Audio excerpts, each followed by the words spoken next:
crazy then. Okay, so let's start. We have You 11. have to switch. Oh, I switch. You have Okay, and I little. think your mic Hmm? is a little bit too close. Just a little bit. Oh yeah, because I'm blowing it. Okay, thanks. So 1v1 tier list. So not team games, not AI. It's competitive 1v1. When when the fight is between at least good players, but preferably very good players. And I think the faction should be looked through the perspective of how they perform and the highest level. And the balancing also should be done based on their performance on the highest level. So it's patch 8.3.1 with delayfix, which is very important because I think some people are still in this mindset of meta from pre-delayfix, and they are not sure how the current matchups, what are the current matchups. So yeah.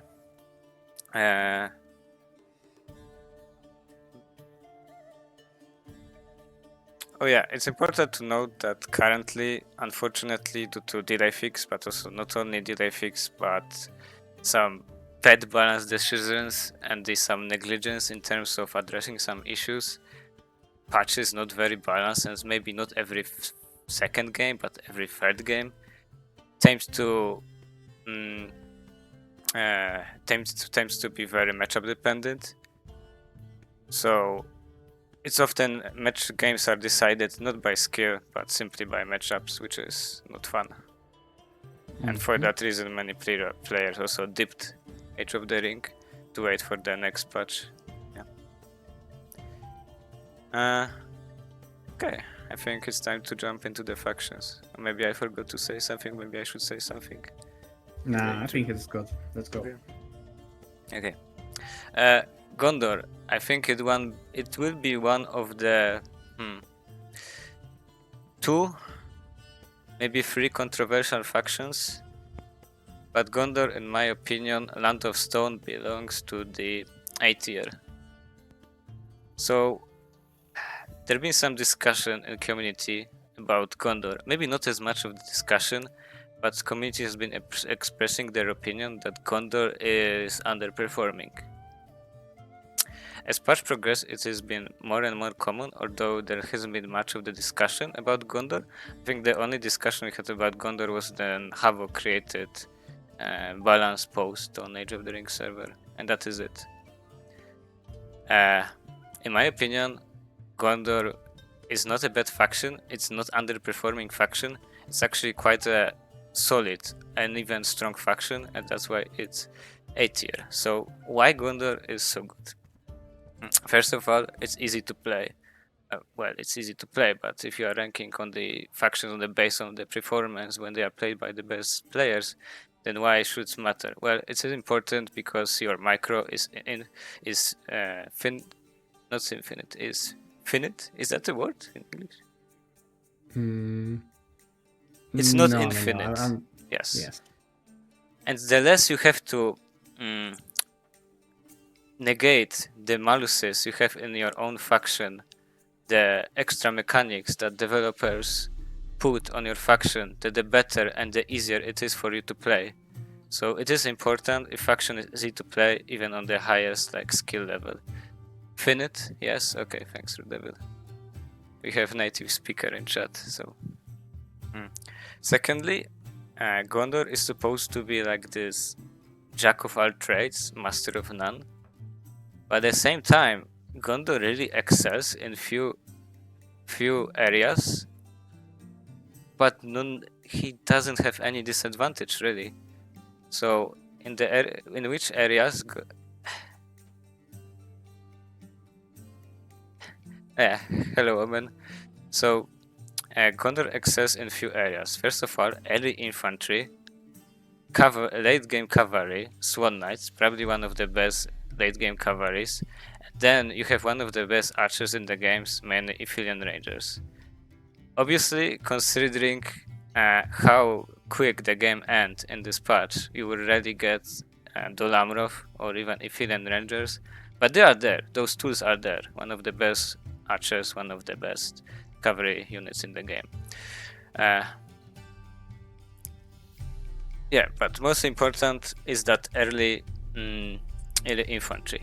So, third reason why Gondor is so good and so much high on the tier list is because how well it fits into the meta. If you don't know what the current meta is in 1v1s, it's about good swordsmen, good cavalry, cheap hero spam, and not taking up. Although not taking up depends, some factions always want to take up, and it can be that sometimes you want to take up even with the faction that's not necessarily always wants to take up. Like for example, Isengard almost always wants to take up, right? Mm-hmm. But generally not wanting to take up is related to how heroes work and how much you give up in terms of map presence, and yeah, simply about efficiency of your troops. Because if you decide to take up, then you have to spend resources and time for taking up, which means you give your opponent some space, and at the same times, though elite, those tier 2 units are no threat to the heroes, but at the same time they feed heroes more, right? And heroes like one-shot even elite tier 2 units, because for some reason heroes do extra 100% damage to most units in the game. When they are unupgraded units, that is. So, Gondor, yes. One of the things that also Gondor has going for it, that is one of, let's say, 3 factions that can start with 4 farms. I would say the other factions are Woodram and DG. I think playing 2v2s, yes, I'm talking about 2v2s in 1v1. Playing 2v2s that we played with Dranzer against Fina and Nosy really taught me how important it is, how good the 4 farm start can be, and having that advantage with Gondor being able to easily recruit units and get cavalry early, combined with rebuild, really gives you a lot of space to go for that greedy 4 farm start, and it can really pay off. So I mentioned good infantry, right? And clansmen of Lebanon are easily one of the best early swordsmen in the game. Probably the best, you could argue, Broken Rabble, but you know, this discussion can last a few minutes at least. But if the Broken Rabble or Lebanon's clansmen are better, so I'll just focus on the Lebanon. Lebanon's clansmen win with every tier 1 unit, tier 1 swordsman in the game, with exception of Guardians, because you know, Guardians, dwarves, their only job is to fight. They are slow, so they have to be good at fighting. And by tier 1 troops, I don't mean like tier 1.5 troops, like for example Snow Orcs, Barding Swordsmen and us, or Variacs for that matter. So for example, they win with Lorien Swordsmen, Sylvan Knight Fighters, Uruk Scouts in melee, and so on and so forth. Because they have such a good swordsman, and because it's swordsman meta, swords and pike meta, and cavalry meta, you make one control group with 1 unit of swordsman and pikemen, and you just send it straight away to enemy base. I mean, you send it in one of the 3 lanes, so either straight it through the middle, top, or the bot, or you know, left or right, it depends on the map. And then you encounter enemy control group, and because you have one of the best swordsmen in the game, you simply win with the enemy control group that usually consists also from 1 swordsman and 1 pikeman. And because you won, that means your enemy has addressed that already depleted control group that you had. But you are already sending another control group, so you're kinda only gaining momentum as the time progresses because you win more and more. Also, Gondor, as I said, can start with cavalry. It's big advantage, or rather big disadvantage, if factions don't get early cavalry. For some factions, early cavalry is more gated. Luckily, Gondor can get cavalry immediately. So Gondor can just spew from their base these control groups of 1 pikeman, 1 Lamedon clansman, and they run around with cavalry. It's it's really easy for Gondor to really get that supremacy in early game, and because in this part of the game it tends to last around 15 minutes, then it's very important to have that strong early game.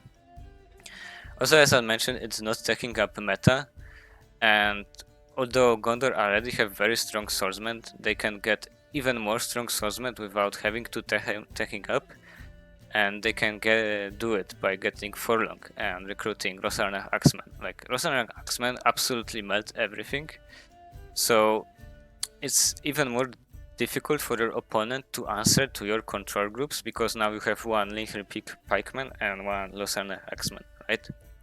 So your opponents probably most likely have to send not only more units to deal with one of your control groups, but also probably send a hero to address the issue, right? Also, as I mentioned, it's cheap hero meta. I think it's much better to get 2 cheap heroes than one more expensive one, because how the leveling up on the heroes work, and just the best stats of the heroes. For example, like one early game hero that is already level up can most likely beat many of the level 1 more expensive hero, right? And because like you are getting cheap heroes, then you are gonna be having more heroes, and they're gonna level up quicker because they're hitting the field early, right? And Gondor has like what Forlong, Beregond, Boromir, Faramir, and you could say Denethor, so like 4 to 5 cheap heroes that can hit the field very early. And Gondor is very dominant in that early mid game, and he is not bad either in the late game. So why?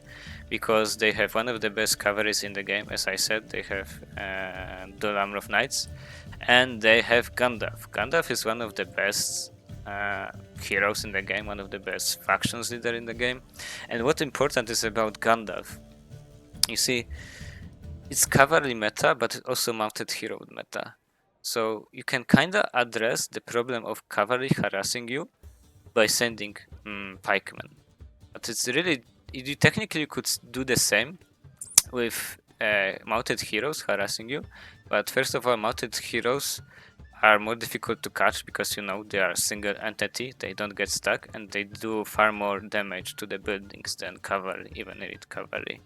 So Gandalf, as I think the only hero in the game, has cripple, but at the same time he can be mounted. So he's the only hero that is able to mount and have cripple at the same time, which is very strong, because it makes Gondor one of the, let's say, 2 factions that can effectively counter enemy mounted harass, because you have that cripple, and that means you can cripple enemy mounted hero and take him down, right? Also, Gandalf himself has extreme high damage to buildings when he is mounted. I think you can like 3 or maybe 4 shot enemy farm. So Gondor has one of the best harassments in the late game, and also one of the best counter harassments in the game, just because of the Gandalfs, right? So Gondor is a threat for the entirety of the game, and that's why it's A tier. Maybe it's lacking a little bit in more specialized units. Like, for example, Harad has monster for every occasion, right? But because Gondor fits so well into the meta, I decided to put it in A tier, and you will later realize that it's actually very high A tier, because I will put one other faction in A tier, and it will be worse than Gondor in my opinion. Okay. So that is Gondor. Should I add something, Dranzer? I think what makes Gondor very good is that because all the options are solid, it's easier than in different faction to react what your opponent is doing, right? Yeah. Without losing much. Okay, this time I'll have to go for archers, easy. I have solid archer. This time I'll have to go for calf, easy. I have a good calf. This time I have to double down on infantry, easy. I have solid infantry. Yeah, exactly. Faction that is easy to play. Yeah, go on. And yeah, and I second the thing about harassment group. Sending one battalion of Losenak Axemen and the pike means you have to get archers to kill the pikes and calf to kill the swordsman, or get, I don't know, 2 battalions of archers, 1 battalion of swords. The thing is, your enemy, your opponent, is the one to address the issue of just a simple harass group. Yeah, exactly. And most of the time, in most games, you only do 2 double barracks and like stable, maybe archer range, right? To have like these 2 main production buildings, and you very rarely build 3rd barracks because it's not that efficient, right? So you kind of forced to play 2 barracks versus 2 barracks only for opponent. If Gondor is having Losenak Axemen, then he's making those control groups, right? Of 1 Axeman, 1 Pikeman, and you basically can't keep up with Gondor unless you add some extra unit or maybe send a hero there to address the control groups they are sending, right? Yeah, so Gondor, easy to play, solid overall. Yeah, high A tier. Was going to be long stream? I don't know, Hadivasi. Maybe, we'll see. It's gonna be shorter than the other tier lists. It's definitely more difficult tier list than any others we made. Okay, Rohan. Rohan goes to S tier. I can tell you right now, it's going to be low S tier, but S tier nonetheless. Rohan is difficult faction to play for new players, for medium players, but even for very good players in my opinion, because there is no like meta in terms of build orders and your base setup. If you look like every player, he builds Rohan differently, and I think that is the result because that factions is a bit tricky to play, but the Rohan is S tier because, well, elephant in the room, they have draft towers. Draft towers absolutely broke Rohan. Rohan was abysmal, but he got some buffs to keep them in line with like other factions. But at the same time, they got draft towers. And draft towers, as most people know, they're absolutely broken. I actually know why they decided to add draft towers to the patch in the way they did, and it's a bit absurd, but it is what it is, and I won't share it because it was only shared with me.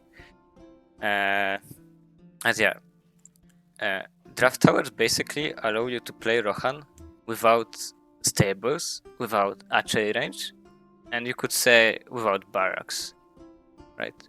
Although if you are gonna get Westfolded, then you probably shall get barracks because infantry is going to die a lot, so it would be more efficient to get the actual barrack and not get Westfolders from draft tower. But like for everything else, draft tower allows you to get both the elite cavalry and elite archers, I mean quote unquote elite archers, like 2 minutes into the game. Normally, what you would have to do is to get level 2 stables and level 2 archery range to access those, but no, you get those from 1 building. And not only that, you get 2 free peasants, I mean free, I build draft tower for 500, but yeah, it's a free summon, quote unquote drafted, that you can use for defense or most likely you are going to use for offense. So draft tower allows you to get those elite units extremely quickly, but at the same time putting some pressure on your opponent. And on top of that, you have your farms, which allow you to train yeomen and peasants from them, which allows you for that extra flexibility early on, which means you can really put a lot of pressure on your opponent in like first few minutes of the game and allow you to basically snowball out of control, right? There's basically no faction that can easily defend against early attack of Rohan that is made by 2 drafted peasants and 1 like 3rd unit that is made from farm. There's no way, especially with when you combine those with Lone Scout, which is also extremely good tier 1. Yeah, and the elite units you get from the draft tower is one of the best tier 2 horsemen in the game, Rohirrim. And you get Halaphirians, which are not considered to be elite archers, but I would consider them tier 2 archers and even call them elite.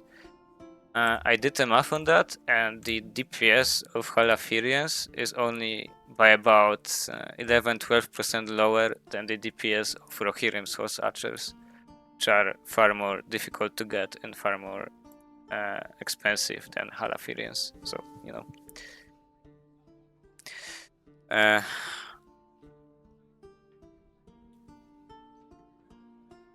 Yeah, you get that eerie pleasure, you get advantage early on, and there's a problem because while the farms for Rohan are blessing in the early on because they allow you to put that, basically they allow you to recruit much more units than your opponent does in like 2-3 in the first 2 or 3 minutes of the game. Then the farms later on become liability because your main units are going to be peasants, and the peasants are meant to be like spammable units, which means you are probably you probably need to get at least 3 farms that you put on the peasant production, right? At least 2 farms that produce peasant and the 3rd farm that produce yeoman, because you need pikemen, right? And this is your probably the best control group as Rohan, 2 peasants and 1 yeoman. Because I find that 1 peasant and 1 yeoman pikeman doesn't really cut it. So you have to create 3 farms, and creating 3 extra farms just for you to produce your basic units means you are getting a lot of extra inflation, and it's hitting your economy. You could say that you can build wells to compensate for that, but at the same time it means using even more money to fix your economy. So it's really big issue with Rohan is to produce lots of your basic units like peasants and yeomen, but at the same time not fall behind in that eco game, right? And this is one of the reasons why you probably should go westfolders, because it allows you to delete those farms that are required to produce peasants, and then you get rid of that extra inflation, right? You could also probably make like extra draft towers to supply you with extra peasant without inflation, but I don't think that's very efficient. It's an efficient way to do it, because you know 1 draft tower costs 500 and you are just getting 2 drafted peasants from time to time. It's very good in team games, but it's not very good in 1v1. So yeah. Later on, as game progresses, in my opinion, Rohan is really kept up by their hero squad. They have very strong hero squad with Eowyn, Theodred, and Eomer. You could also say Erkerbrand. I don't consider Erkerbrand to be that good, but most likely you will also be having Erkerbrand just for Westfolders. So you have those 2 very strong hero managers, I mean Eomer and Eowyn, and then you get like your 3rd very strong hero, that is Theodred, that also is buffing Eowyn and Eomer. So basically you can destroy enemy heroes while your heroes themselves are quite tough and not easy to target, and most of them can be mounted. So you can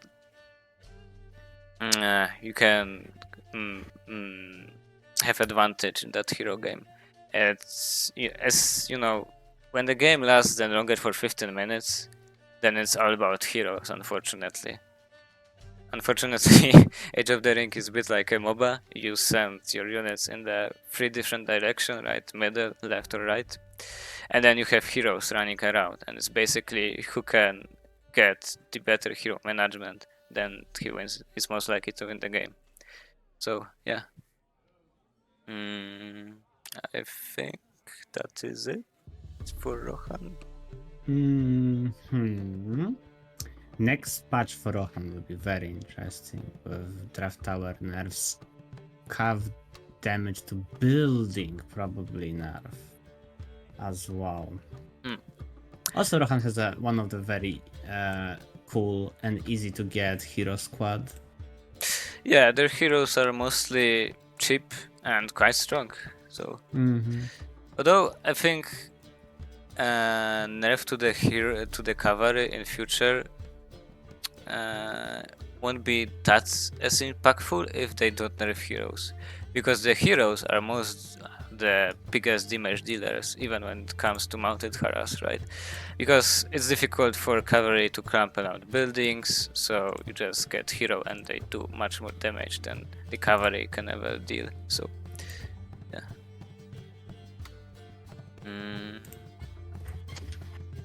Is there anything? Okay, I think that is it about Rohan. Mordor. Mordor is one of those two factions that I'm having second thoughts, but I think it would be very unfair to put Mordor in any other spot than in S tier. Better than Rohan. Yes, definitely. Yeah. So Mordor has some issues, but I think those can be kinda negated or covered by the overperforming factors. So to begin with, so the way you start with Mordor, you have three ways, right? You have trolls, you have variacs, and you have orcs. You can kinda mix, right? You have trolls, but trolls are broken, if everyone knows. So trolls and monsters in general are going to get tuned. And trolls are one of your two options to be aggressive as Mordor, in my opinion. The second option is variacs, if you want to be aggressive as Mordor. But variacs get easily shut down by cavalry, right? Then you have to add those abysmal, not abysmal, they're kinda bad orc pikemen to variacs, and by that you really slow down the aggression of Mordor if they decided to attack you with variacs. And then your third option is to do orcs. The thing is, people consider orcs to be very strong. I think they are strong, but the thing with orc is that they are not very self-sufficient in the way that have to be supported in some way to be effective. Like, it's very difficult to be aggressive with orcs. They have to get assistance from like either their own archers will get trampled by enemy cavalry, or get Nazgul, or maybe some tier 2 units like Brak Uruks, or maybe Trolls, right?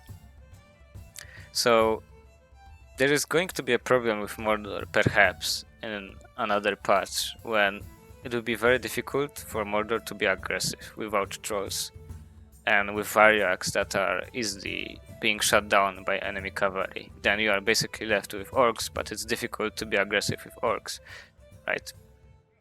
So you kinda Mordor can start on that slow burn when it tries to reach or maybe survive till that mid game, when it gets Nazgul, when it gets Size of Nurn. Is Mordor really gets that power spike with Nazgul because, well, Nazgul is de facto the only cavalry unit the Mordor gets, so it has to be very strong, but it's obviously too strong, it's going to be tuned. So Nazgul basically allows you to suddenly stop defending and go on the offense. And Nazgul, as everyone knows, is getting a lot of value. Not only he's obviously forcing pikes, but he's going to kill a lot because it's very easy to micromanagement Nazgul with delayfix, right? And even if you run him into pikes, he has that debuff, so maybe he will survive and he will heal up, right? You don't need well for that. Mordor doesn't have well either way, so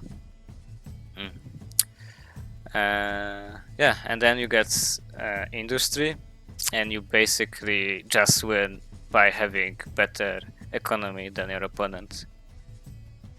On top of that, Mordor have many tools they can use, and most of those tools are very good, like Black Uruks, Morgur Orcs, Easterlings, better trolls like Dramar trolls or Olokhai. I mean, hell, they even have good catapults straight away without needing any upgrades. So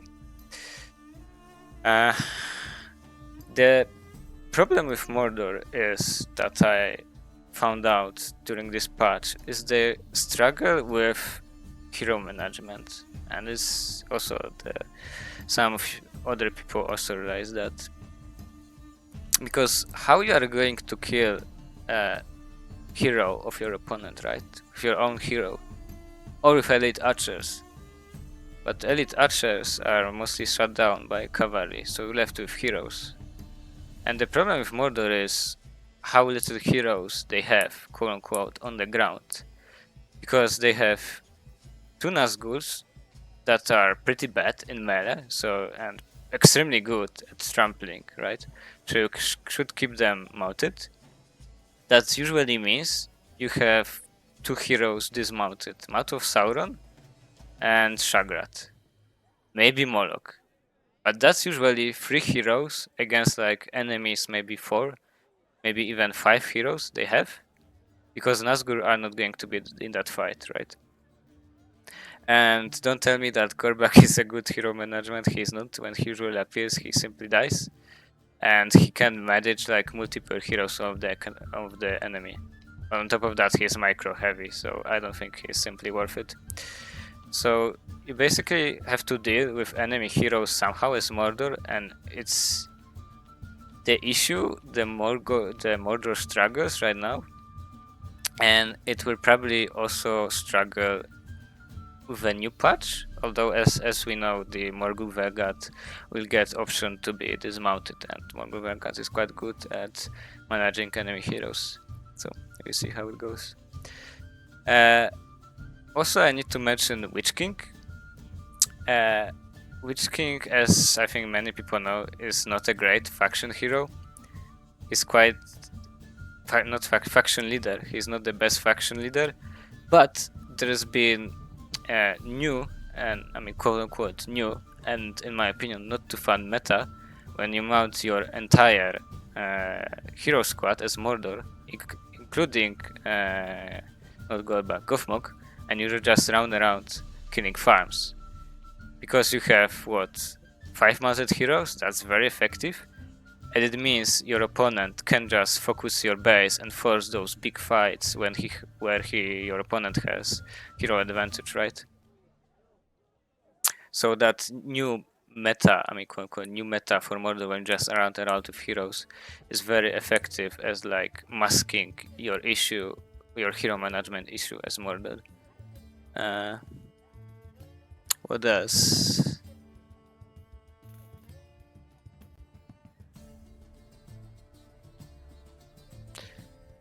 Yeah, maybe I should say why Witch King is that bad.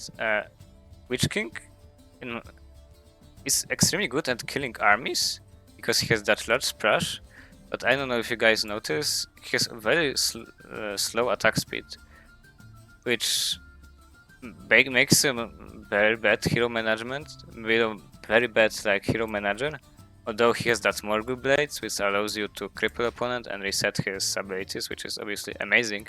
But still, even if you cripple your enemy hero, you don't have that much of the follow-up, in my opinion, as Mordor. Yeah. What else about Mordor? Funnily enough, Mordor's spellbook is not that good. The only good side is the right side of the spellbook, with Industry, with Felby's Summon, and with Fires of Odruin. Like, middle is abysmal, and left side of the spellbook is also bad. So it will be very interesting to see how the Mordor fares after the balance patch. Did I miss anything, Dranzer? Any thoughts? I don't think so.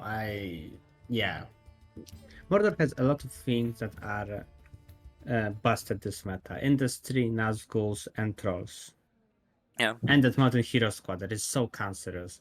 The idea of Gothmog not supporting the orc army on foot, but just running around his war and killing farms is so anti-thematic for me.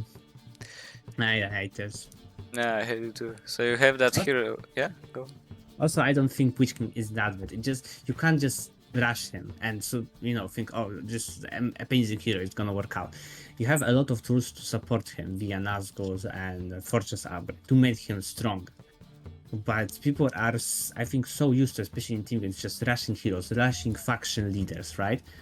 Then they rush Witch King, and then suddenly, oh no, it's not working, and my 5k gone missing, basically.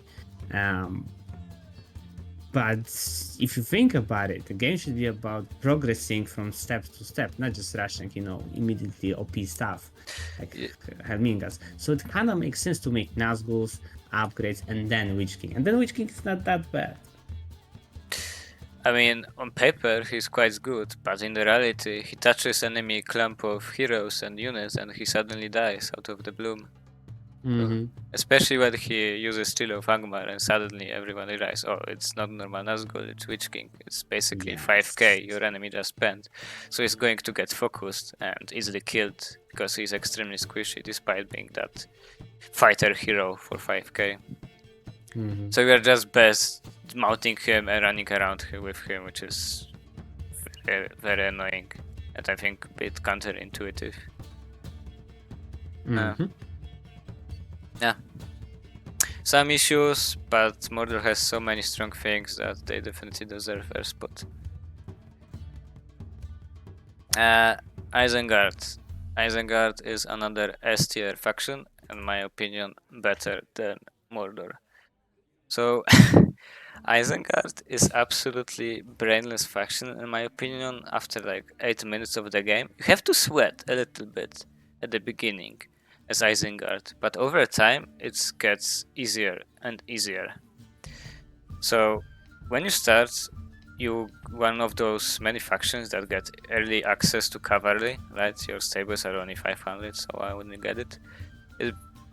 And then you get excellent harassment force in form of Whitemen, and then you have this very good archer / swordsman that is Uruk Scout. So you have already amazing starting options, and so you progress, it only gets better. Although, speaking of scouts, I don't think it's that beneficial to get scouts early on. In team games, yeah, it's meta to get one clan steadings and then follow up by Uruk Pit to do that Wideman, Pikeman, Uruk Scout combo, but in 1v1 I think it's the best. It is the meta to do 2 clan steadings, right? 1 Pikeman, 1 Swordsman, and just beat at your harassment group and then run around with works. I even like to add 3rd clan steading instead of Uruk Pit and then just go with Uruks very late, because the Widemen are that cheap and that good at harassing, so you can do a lot with them, especially combined with works. Okay, so extremely good early game, and on top of that, you are one of 2 factions. Yeah, one of 2 factions that gets early cavalry hero, like very early cav hero, mounted hero. So you get Sharku, which means basically Isengard is not only excellent because he has excellent units at the beginning, he also has that Sharku that can counter the only threat. The Isengard can be vulnerable to, which means like trolls. You can just easily run around with Sharku and kill trolls. It's a little bit similar with Misty Mountains, but Misty Mountains has a lot of issue. So basically you have excellent start, you are immune to monsters because you have Sharku, and then you progress, then you get your tier 2, which most likely is going to be industry because it's absolutely busted. Not only you are getting industry, but you are also getting Glurz, which is one of your best heroes in the game, which not only gives hefty leadership to your better units, i.e. Uruks, but also allows you to cripple opponents, which allows you to stay ahead in that hero game, because the player that can kill more heroes is probably going to win the game. And on top of that, you have that eco advantage in form of industry, and you probably have spent a lot of your own resources to kill that industry, and it's not guaranteed that you are going to kill that industry. And then it gets even funnier because Isengard reaches tier 3 and then they get building an army, which is even more free resource, I mean quote unquote free resources, you spend power points on that. But you get upgraded Uruk-hai upgrades with heavy armor, and then basically you have what? Probably 2 Uruk pits, work pit and buildman army chewing out units, and your enemy somehow has to deal with that. They can take up, but they don't necessarily have that much resources as you do, and your enemy also not only have to deal with units, but also has to be careful about lords not crippling one of their heroes. So you can basically Q-move Isengard after getting that tier 3 into many base. You can probably overwhelm your opponent.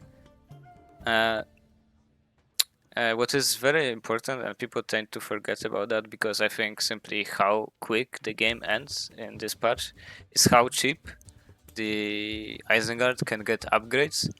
I think they can get Forge Blades and Heavy Armor as cheap as 165 resources per one upgrade. So basically you can spam upgraded fighting Uruk-hai that are cheaper than, let's say, Noldor. Because Noldor costs 800 and those upgraded Uruk-hai would be like what? 400... there are more than 700, right? If you don't count the banner carrier. So extremely efficient faction with overwhelming economy. The only problem of Isengard can be mounted harassment performed by their opponent. Sharko is not really made to deal with enemy heroes. So basically you have to rely on lords crippling enemy mounted heroes, and considering that you want lords on your front line and not running around after enemy mounted heroes, that can get complicated. Obviously you also have Wolfgar, so he has that summon, crow summon or raven summon. I think it's raven, no, it's crow. Whatever, you get bird summon of Wolfgar, and that bird summon is very good against heroes. So at least that can buy you some time and force your opponent mounted heroes to retreat. But yeah, they have that issue with being harassed by enemy mounted heroes. But overall, if I can just go in with Lord's leadership, with upgraded tier 2 Uruk-hai, and with Ugluk giving them 100% damage buff, then they just can smash into enemy base and finish the game without even needing siege. So anything else?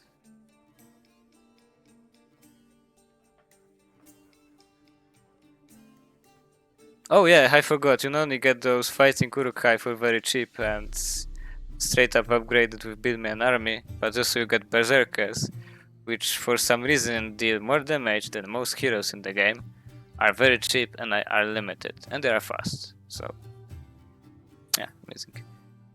And they are difficult to focus down because you most likely need archers, but those archers are going to be contested by Warg Riders, so you are very much screwed. Did I forget anything, Dranzer? Any thoughts? Very strong spellbook. Yeah, Isengard.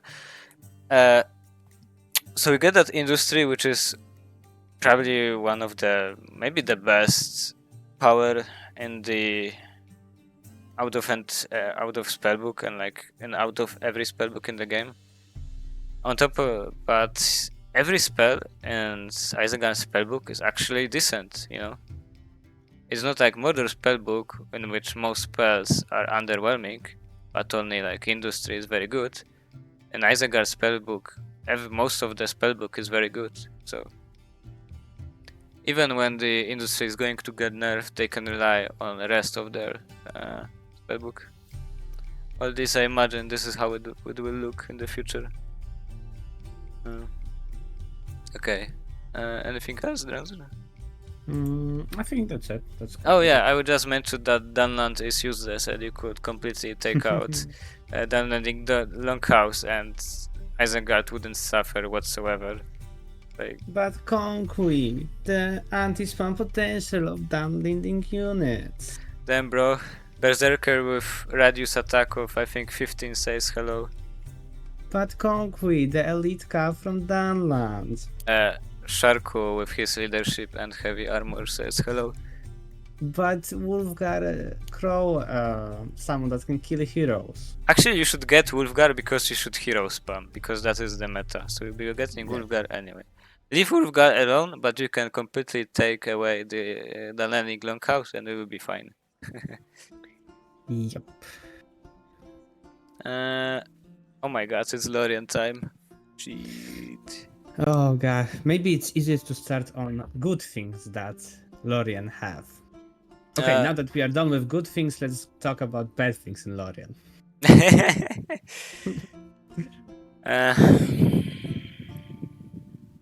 D tier. Sad to see, fortunately. So, I don't think no amount of archer heroes can save this faction in its current form.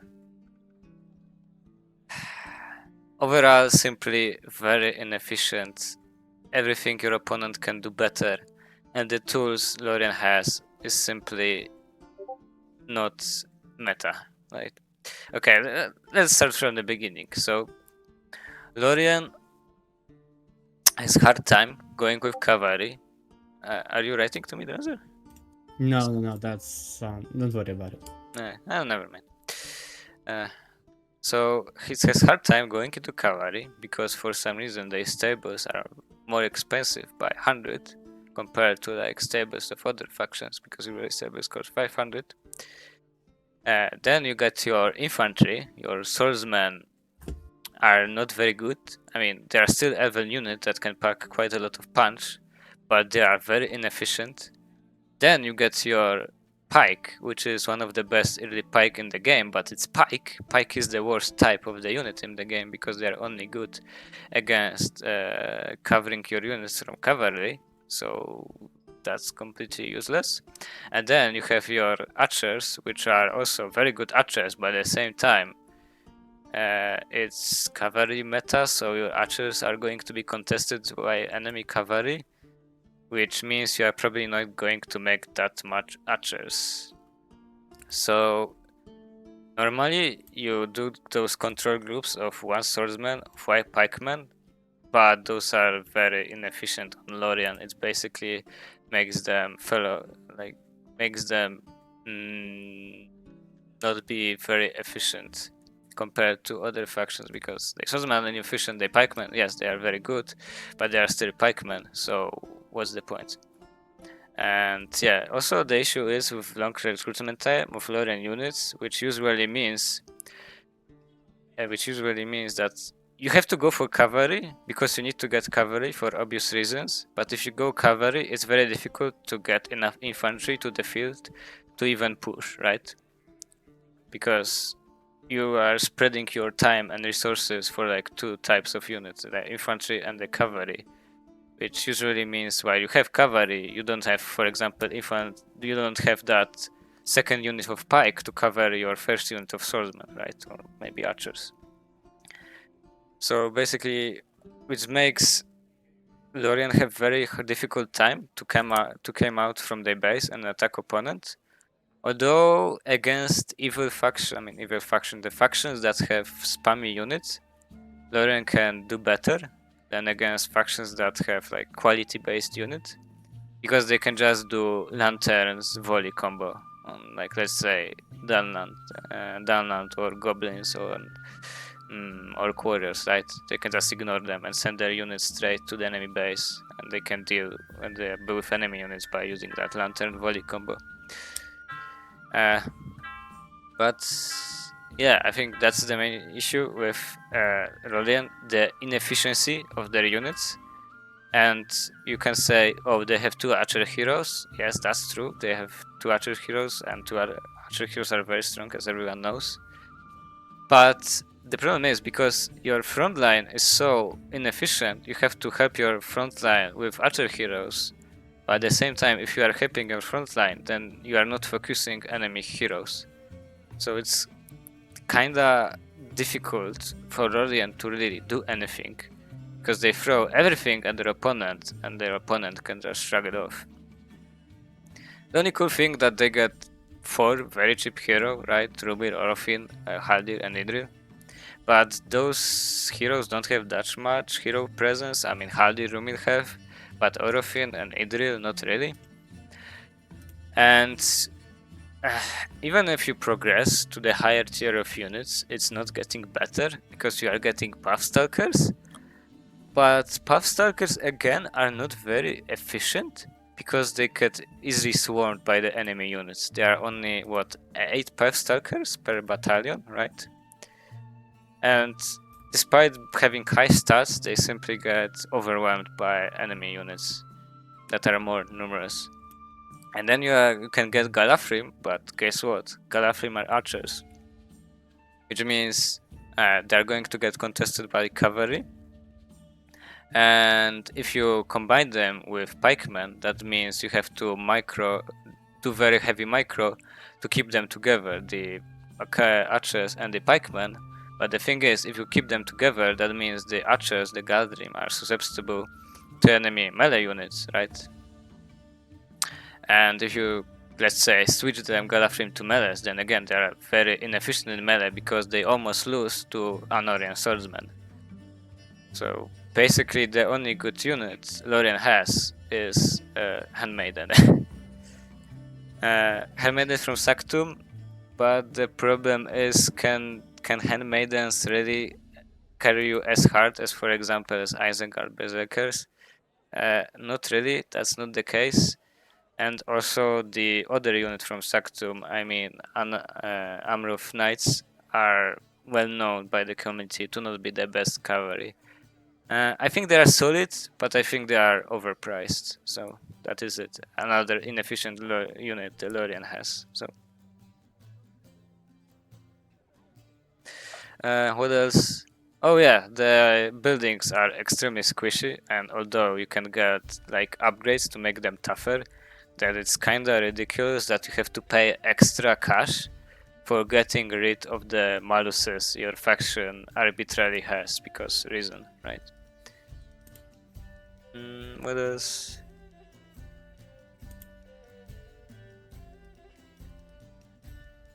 Yeah, I think that is it. Should I mention anything else? Let me think.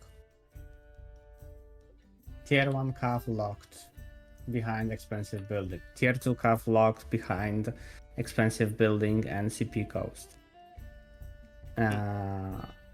Weak swordsman. Okay, pikes. Okay, good archers. Good elite archers. Weak tier 2 swordsman. No. Easy to destroy farms with no HP. Okay, spellbook. Pretty good. Yeah, okay, spellbook definitely, but because Lorien is very inefficient, they are often forced to go with that Waters of Nimrod as tier 2, in my opinion. Yeah. I think that's it about Lorien. So let's go to another Elven faction, although quote-unquote Elven faction, especially the way we play it currently in the meta. So Rivendell. People consider Rivendell to be very strong. They are definitely not weak, but can get very tricky to play with them. So I would say Rivendell is B tier. So why B tier? It mainly comes to their mid game and their transition to late game. I think in the beginning it's quite like in the beginning, in the early game, Lorien is fine. You get good harassment units, you get bounders, you combine them with brilliant pikemen, which are okay, I guess. You pay 300 per pike, that is not that good, but whatever. And then you get those excellent archers that can switch to pikes or swords if need be. And obviously you get Dunedain Outriders, which is extremely good cover you can get straight away. So the problem comes up in mid game. Suddenly you have issue what should be your army composition, right? Because you have those banders, which are good at harassing, but they are still a bit more like spammable units. They cost 175 resources, right? And they are not necessarily that good in clump fights. Then you have pikemen, which are, I think, a bit on the expensive end. And then you have those excellent archers, which are also very expensive. And it costs extra 100 resources to switch their weapons. And it puts you in this awkward position when you don't really know what should be your control group, right?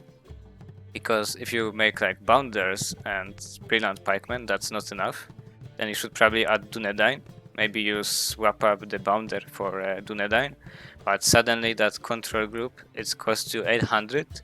And if you switch weapon of the Dunedain, which is most likely you are going to do because you're going to switch them to the swords, for the easier micromanagement, because you can keep them more easily with the spears, then you switch it for 100, and suddenly you have this control group of 900 resources. And you want to progress from this to Noldor, but the issue is Noldor are extremely expensive, like 800 for swordsman, 800 for pikemen for some reason, and like 800 for archer, although archers are not necessary because you have Dunedain. And then you get those Noldors for 800, and guess what? They just going to be two-shotted by hero, while really offering no real threat to set hero. So you are kinda stuck with your early game units, that is Dunedain, Brillanders, and Hobbits, that are no longer sufficient, but at the same time you can't tech up because the Noldor are not efficient. And in the mid game, we'll be mostly using 3 heroes, that is Gildor, Harbarat, and Aragorn, which is less than other factions get, because other factions usually get like 4 cheap heroes around. But luckily for Rivendell, they have Grey Company, which is almost like their 4th hero, right? And this is that great company, in my opinion, in opinion of other people, that keeps the Rivendell alive in mid-game. Because it's very awkward for Rivendell to do those control groups. And like having to rely on those early game units, such as Bounders and Brillanders, right? Even let's say if you want better pike as Rivendell, so you either get that pretty bad Brilliant Pikeman for 300 or super expensive Rivendell Pikeman for 800. I don't know who thought it's a good idea to make them cost for 800. So yeah, the issue of Rivendell is all about army composition and surviving that mid-game. Although, you know, Grey Company, Aragorn, Harbarat absolutely do heavy lifting for Rivendell. So yeah.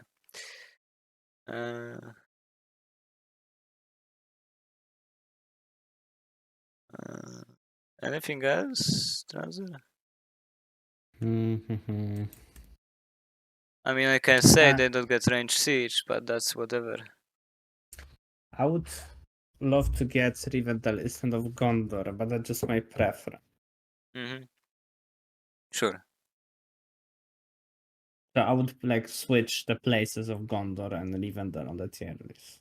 Okay. But I trust your judgment as the better player, much better player. Okay. Okay, let's Game Mhm. recognize the game, as the Zoomer said. I want to switch screen. Okay, switch. So I need to queue up the music again.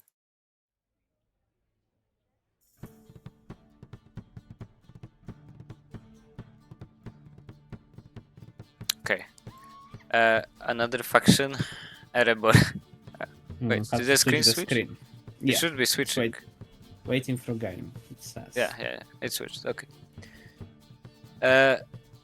Erebor. No rest for Durin sons, I would say. C tier. I don't think there is that much we can talk about Erebor. but it's mostly about mines, right? Mines are very big, they are difficult to defend, your units are slow, so they have even more difficult time to defending those mines. And on top of that, you have beef me pathfinding, which is absolute nightmare. And not only they are difficult to defend, you have to rely on those mines to move around, because you are Erebor, you have slow units, right?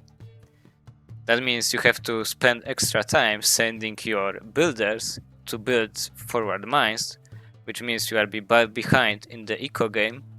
And because you have to place them defensively, like back to a terrain, they will have less percentage. They will be placed on the less percentage place than like normal farm, right?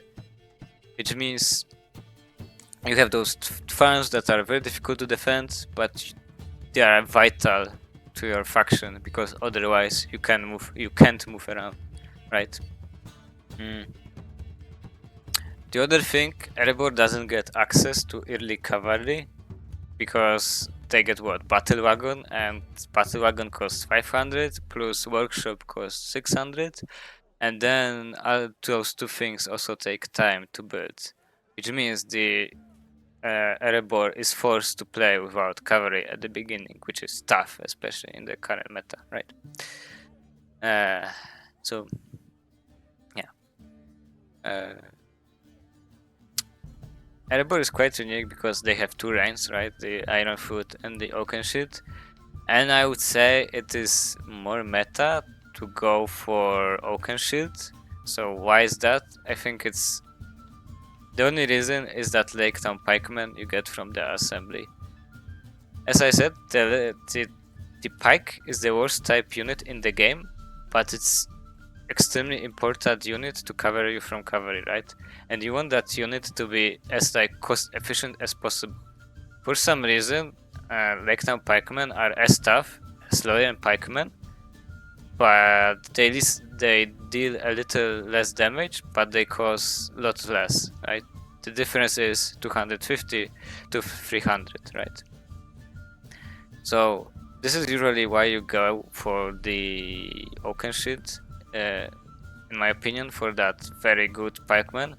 The archer is not that good. I think the Lake Town bowman gets outperformed by a Erebor archer. I have no idea why the Lake Town bowmen are that expensive. They should be a bit cheaper. So you're basically making those control groups of guardians and Lake Town pikemen, which are very tough to deal with.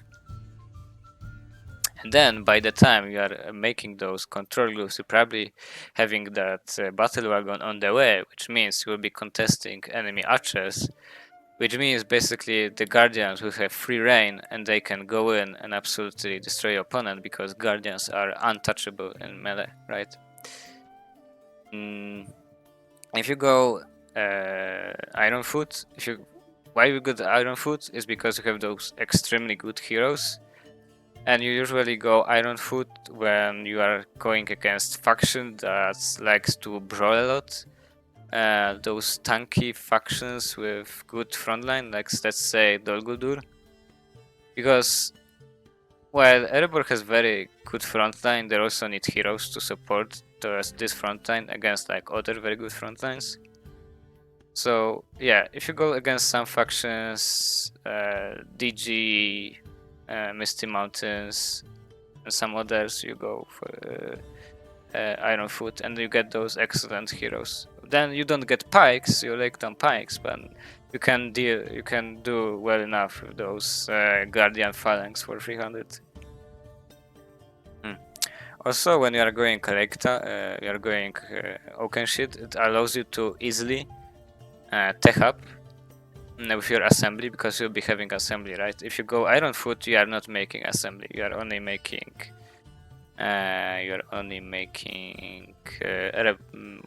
Call of Warriors, right? Because there's no point of doing Barding Phalanx and Barding Swordsmen. Why, Barding Swordsmen are probably the best units, the early game units you can get, stats wise. They are very expensive, which makes them not quite efficient. And Guardians are already extremely good at combat, right? And you are going to rely on the tunnels anyway to move, so you don't need faster units. So you go get assembly as Oaken Shield. That means you can easily get rangers if your enemy has a lot of archers, so you can put getting battle wagon for later time, and then you can easily tech up to Iron Hills, like very solid unit that is also hybrid, to make it very easy for you to micro, because you don't need to keep up your swordsman and pikemen together, because your pike and swordsman are the same units, right? If you go with Iron Foot, then you tech up with assembly most of the time, because there is no reason for you to get that assembly and go from level 1 to tier 3 just to get those Iron Hills. Yeah. Another issue that Erebor is facing is basically they can't do counter harassment and they can't do harassment.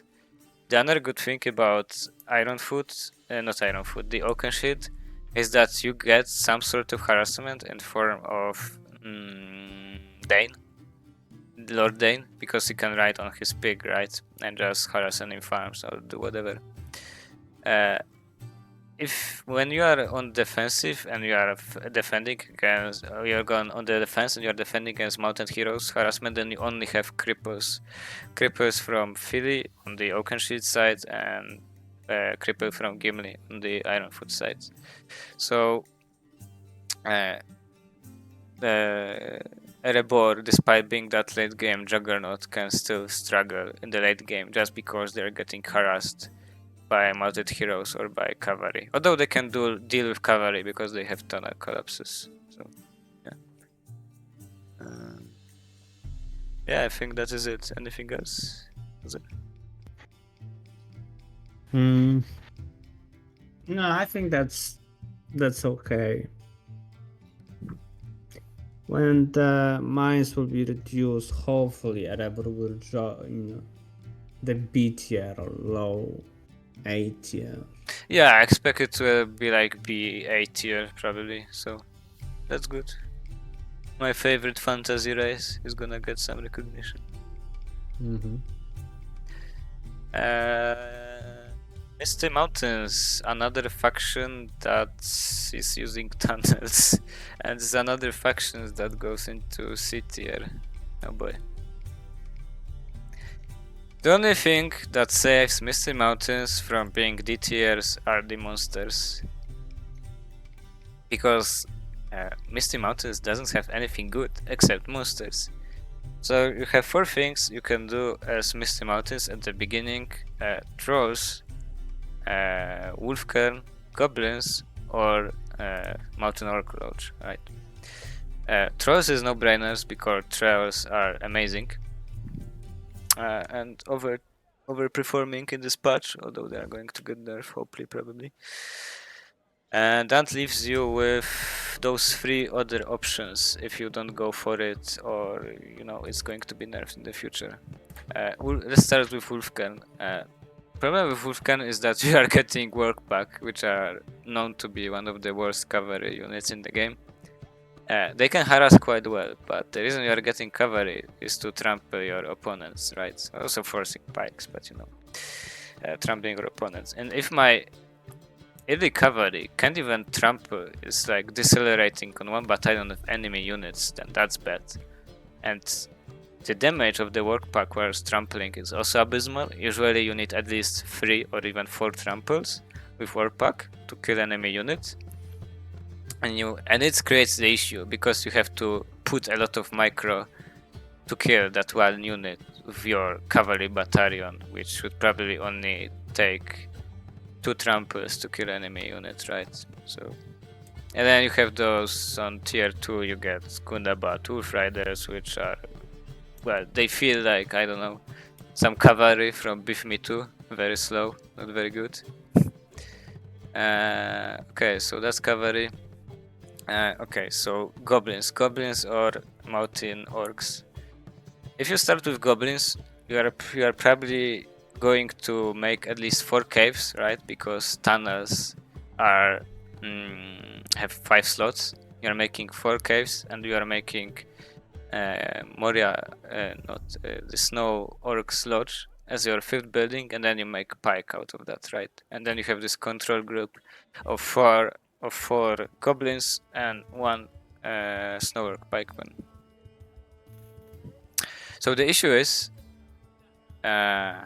make goblins and they get easy countered by enemy cavalry, and most factions get easy access to cavalry, right? And those factions that don't get easy access to cavalry, they can somehow deal with goblins, right? Let's say, for example, Harad doesn't get early cavalry, but they can deal with goblins just fine, just by using tribals or even Mahut. So they get countered by cavalry very easily, and then you have to add pike, right? So they don't get countered very easily. And that pike, for some reason, costs 375 resources. So you suddenly have this control group of almost 800 resources that is very inefficient cost-wise.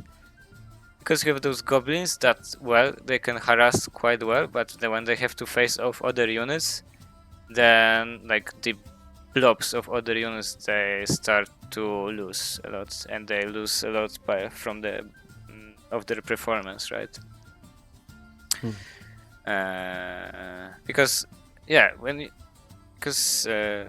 Dranzer, you probably know those scenarios when you have this blob of goblins, right, and and you meet the enemy units, they simply start to deblobbing and they sprint around and declump basically, and this entire strength of goblins is being innate, that ability to clump, right? Yeah, I don't know. This is probably the one thing that we will not agree on completely. Because I saw some players doing so much good harassment and so much good stuff, especially the Rise of the Witch King and 2.02 and Beef Me 2 players that came to Age of the Ring. I saw so many amazing harass done by goblins, just goblins, that I don't know, man. And it's hard to tell. Like, I just think goblins have more potential because how cheap they are. And if you are spamming those cheap units, right? Or your opponent is obviously spamming as well, but definitely more expensive one. It gives you a space, because you are definitely being aggressive with all that playstyle, to either make trolls or even snow trolls, right? Or just rush heroes, something that is definitely good, way good, way better than it should be, right? I don't know. Like I played you remember that 3v3 I played like yesterday versus Adivasi, and he was Misty Mountains and I was Isengard, and he completely obliterated me with goblins. Yeah, I don't say goblins have hard time harassing. They're excellent harassers, but you know they are easily countered. And then when they meet other enemy units, they suddenly start to lose, right? In my opinion, if they are declumped, and usually they will be declumped if they fight enemy units, because it's mostly easy to clump on enemy buildings, but not on enemy units. Oh yeah, maybe I don't know. Maybe it's just my skill issue. Maybe I can't defend, harass, spam very well with Isengard. I don't know. It's all about that second ball. Yeah, that's Eisen. Yeah. I mean, it's very game specific. What do you think about Arthedain? Arthedain is an adventure faction. That means it's not competitive faction, and that means we are not talking about it. But if you want to know my opinion, I like Arthedain, so I played a few games with it, and I think it's probably one of the worst adventure factions in the game, considering their power. Yeah. So you get extra faction for me on this tier. It's Arthedain D tier.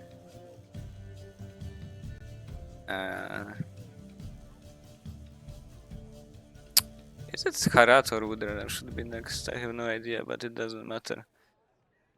Yeah. Okay, so wait, I haven't finished. I haven't finished the Misty Mountains. Yeah, so we have goblins and then we have snowworks. So if you go snowworks, you obviously have to go double orc lodge to get that pikeman, right, to your swordsman. The funny thing is they are so expensive I think the Misty Mountains with their Orcs Lodge is the only faction that is unable to pump out constantly units when they are on 4 farms, right? Every faction, let's say Gondor or I don't know, Isengard, whatever, any faction can easily produce constantly out of 2 barracks, while Misty Mountains can't on 4 farms because their mountain orcs are simply that expensive, right? Because they are that expensive, which means you are unable to add anything else. For example, you are unable to get extra cavalry or any cavalry, which means you can't force your opponents to going into pikes. It handicaps your expansion. Thank you for the follow. It handicaps your expansion. And even when you are already getting those very expensive mountain orcs, they are not that efficient in doing things. It's generally to have units that are good enough than units that are good but expensive.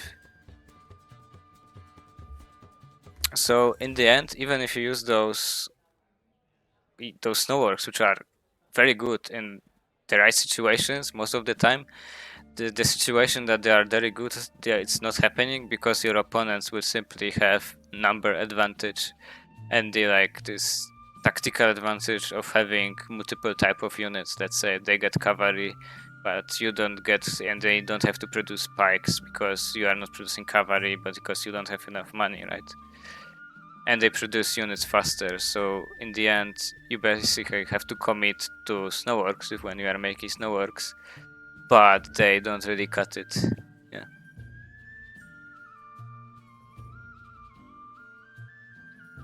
Yeah, Aizen and Gondor are definitely the best faction to learn the game.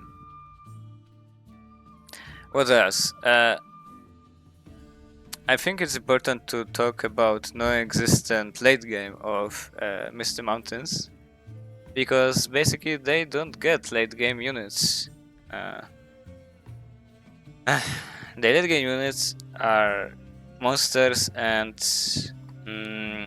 Gundabad Berserkers, right? Where monsters are very good, Gundabad Snow Troll, the Snow Orcs. Even worms, although I think worms are too expensive for 1v1, but still they are there. But then you only basically have monsters and you don't have any infantry. Gundabad Berserkers are pretty bad and they are only getting buffed by Bulk. Bulk is the faction leader that makes Witch King look like S tier hero in my opinion. He's known to be one of the worst faction heroes in the game. So you don't really have that much late game units and you don't have you basically don't have your faction leader because he's abysmal.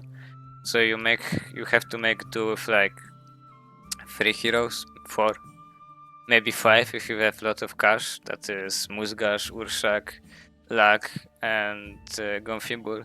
And maybe you are getting Great Goblin, but at the same time, Great Goblin is there just to be there, because most likely you won't be using goblins by the time you get Great Goblin. So so you're basically faction without faction leader, without late game units, and yeah. On top of that, Misty Mountains has very weak spellbook, underwhelming spellbook in my opinion. They get very good tier 1s, but then they basically don't have good tier 2. They only okay tier 2 is Ruins of Angmar, which provides them with that efficient units, that is Death of Anor. And then you have your cavalry, de facto your only cavalry, which are White Wolves. And then you have tier 3s, you have Amazing Watcher, Amazing Weather, pretty bad Worm in my opinion, and then you have like mediocre tier 2s, the tier 4s, excuse me, Barrock and Worm, and Dragon Strike, yeah. Did I miss everything? Nope. No. Oh, yeah. They don't get archers. De facto, they don't get archers. I mean, you can rush very easily fire arrows on mounting scouts. Wait, whatever. What? Wait, Yeah, what? you can rush. Yeah. Mountain orcs. scouts, whatever they are called. You can rush fire arrows because it's level 1 from archery, armory. Yeah, but that means most likely you will be needing your third orc lodge to keep up with unit production, because the first one and the second one will be making swordsmen and pikemen, and then you have the third one that is going to produce archers, which is, I don't know. I guess you can do that, but why would you do that anyway if it's not archer meta and will be easy contested by enemy cavalry and you won't have that much resources? Maybe you will have. Mm. And then you have Moria orc archers, which are pretty bad. I mean, they should be bad because those are goblin archers, but they are simply too expensive for what they do, because they don't do much. Obviously you have snow trolls, which are absurd, but they're easily countered by archer heroes, and they require level 2 troller. Yeah, I think that is it. Okay, Harad.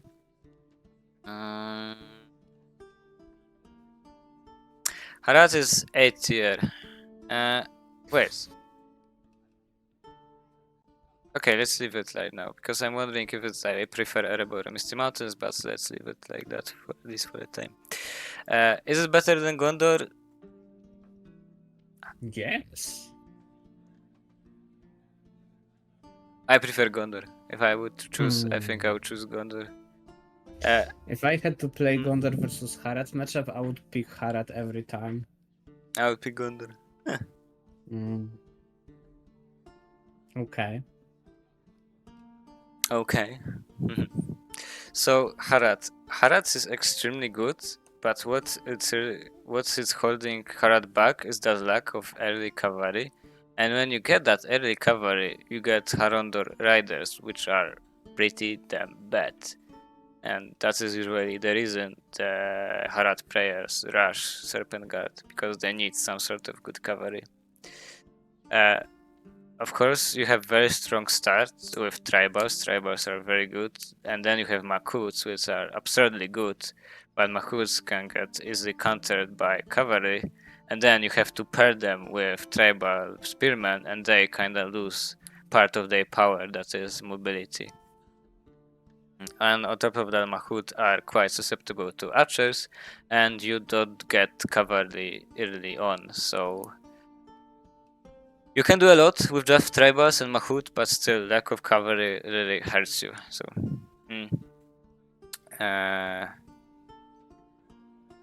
yeah, Harat is not. Wait.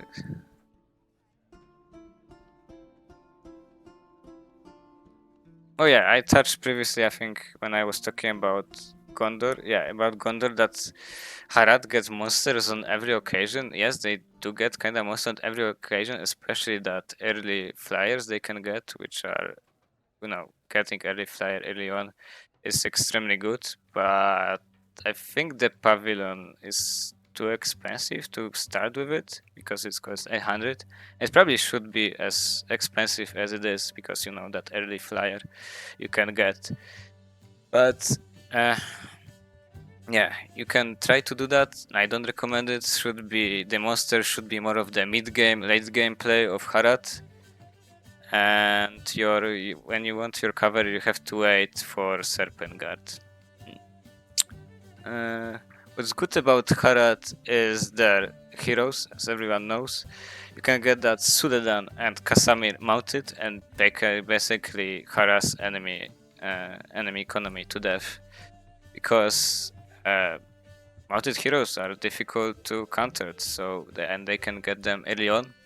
Sudedan unlocks Serpent Guard, which is usable cavalry unit, unlike Harondor riders. So yeah. When Harad moves into late game, they also get very good swordsmen in form of those Numenorian warriors, I think. Yeah, they're Numenorian warriors. They can spam excellent heroes, and they get a lot of buffs, debuffs, and crowd controls. So yeah, they get very good spellbook. And what else?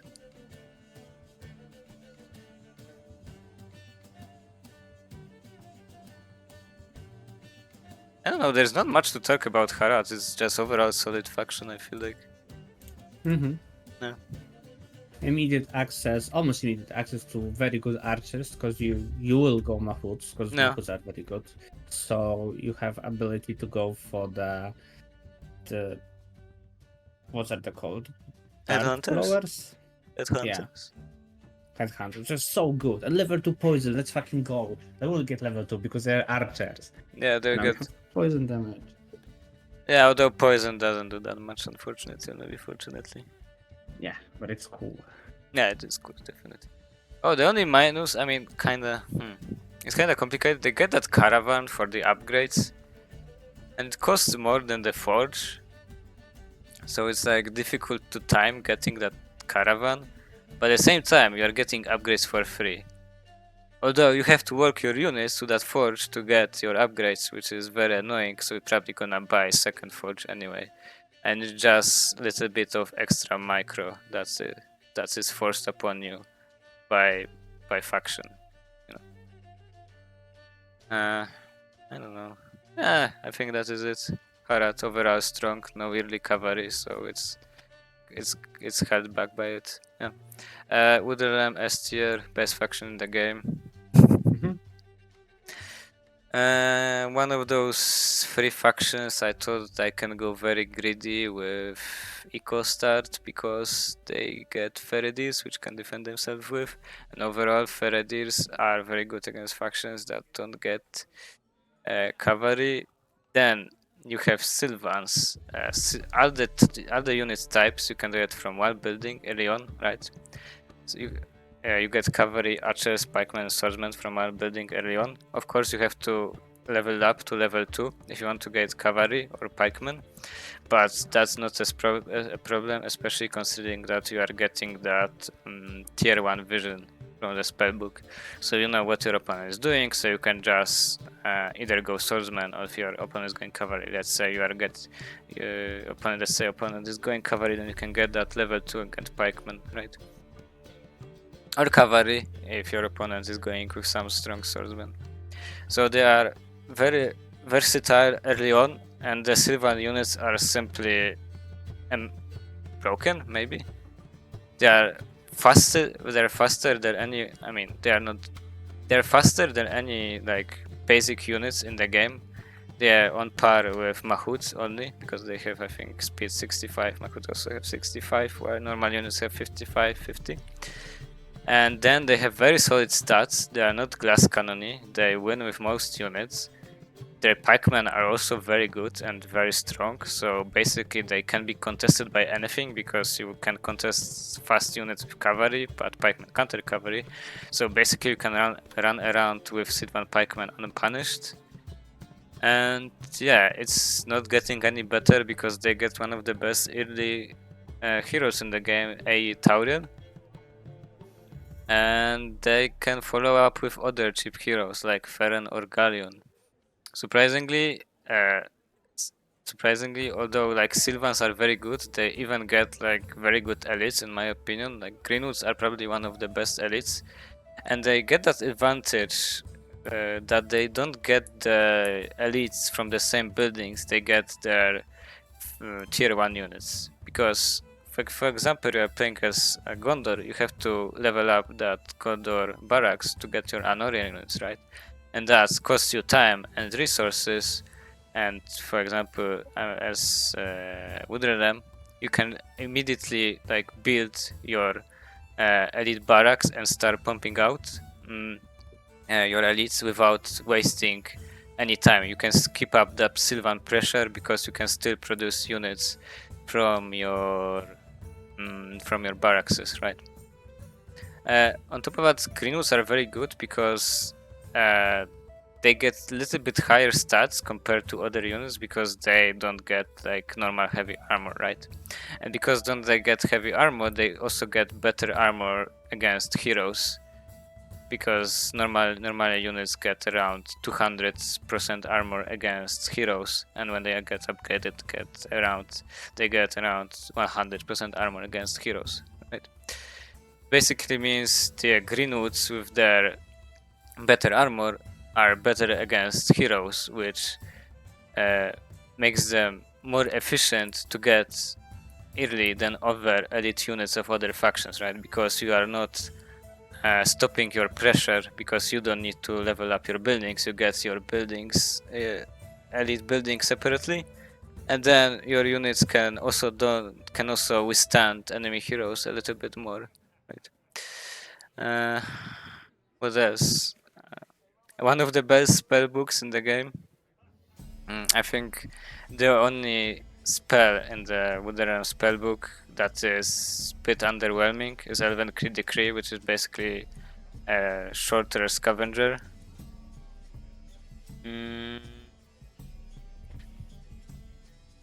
I would say that's about the teleport. No, you don't like teleport? Elven King Road? Not really. You have so many tools to escape the fight.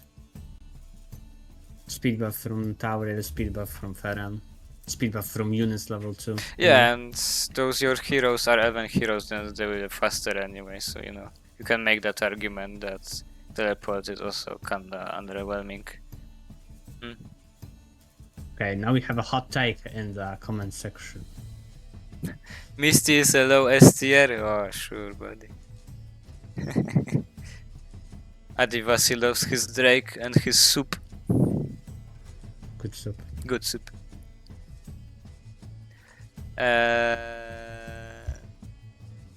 DG. The weird one for the last. The one of the best in team games, but one of the worst in 1v1s? Question mark. If I were to ask you which faction in Age of the Ring can be considered cheesy, which would faction be it? Dol Yeah, exactly. Maybe like even a little bit. So the problem with Dol Guldur, they are very unique with their DK mechanics, right? With their builders and stuff. But at the same time,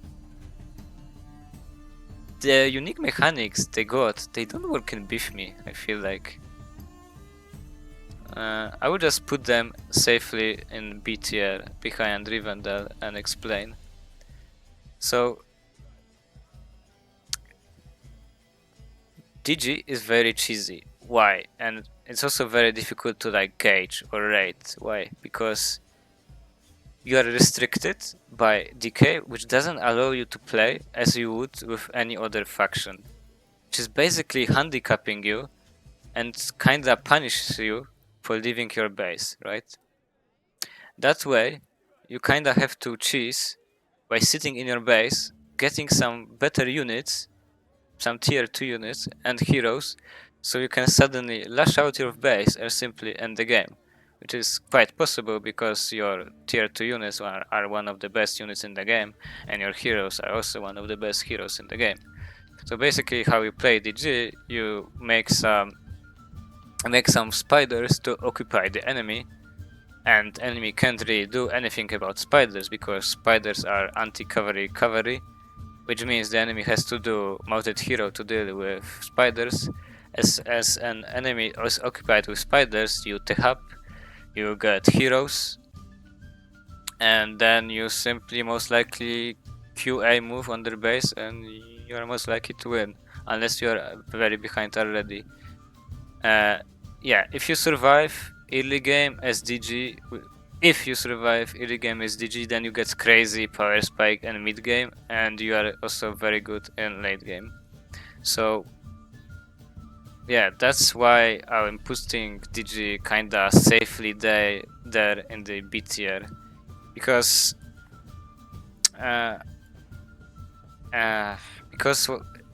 they are weak and strong at the same time. They have many strong things, but the overall mechanics I don't think is suited for that aggressive Bifmi gameplay where you have to snowball instead of just sitting in your base. Yeah.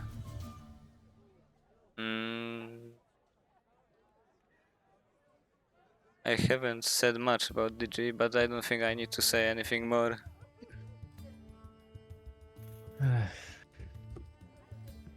Just search Necromance and hope for the best, right? Just try Kargas and play for the best. Who needs a game plan when you can just rush faction leader? Mm-hmm.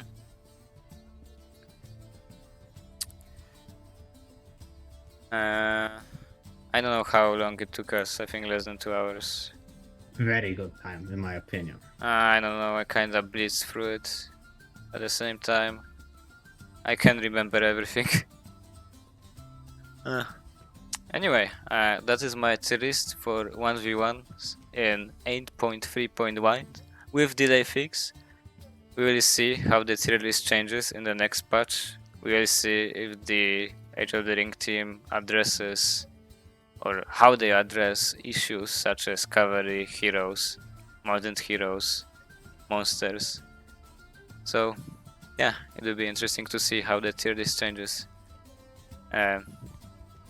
Anyway, guys, thank you for watching, thank you for being here. And I think another tier list we are going to be making is going to be on patch 8.4 because there's nothing else to do. No way I'm making what? Hopefully, coming in 2027. Yeah. So guys, thank you very much for watching, and I will see ya or hear ya next time. So thank you and